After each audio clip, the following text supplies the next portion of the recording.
诈骗哦，拢无得休困。虽然拄着228连假，也毋过3月初这几天哦，民众一日嘛拢防骗上亿。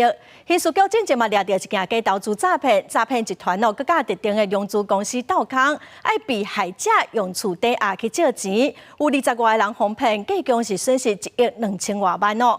诈骗集团佮假做关心客户，爱被害人表示讲，伊是欢喜甘愿的，要来逃避责任。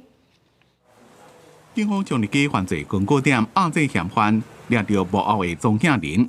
灯打开。困到一半，人摇鼓棒棒就被抓到。被抓到这个穿乌衫的嫌犯，专门伫咧骗4大人，叫因投资股票加泰达币，加现金骗了，佮洗脑被害人，叫因去抵押厝，佮继续投资。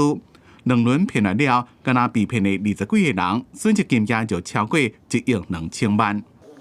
造表啊，这个等是一个黄诈宣导啊，他是要来规避刑责啊，跟被害民众说这个你贷款是你自愿的。诈骗集团还佫叫被害人签客户关怀表，讲借钱拢是家己甘愿的，变做合法的交易就无做。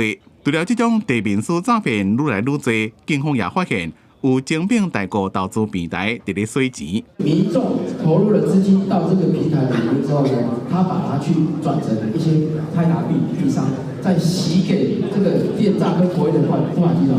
根据当局诈骗仪表榜，在台湾诈欺被害人财损金额依然真多，第一个是95亿外，二个60多亿，3个初这几天一天拢有1亿外，尤其假投资上多。官方也点出其中的高风险族群，其中的年龄层大约都是在30岁以上，到这个所谓的61岁左右，因为这个年龄层他比较有财力。对金管会资料看到，金融机构竟是考做，去年是要加15万户，加准年比增加3万外，年头户无减少，颠倒增加，可见诈骗正严重。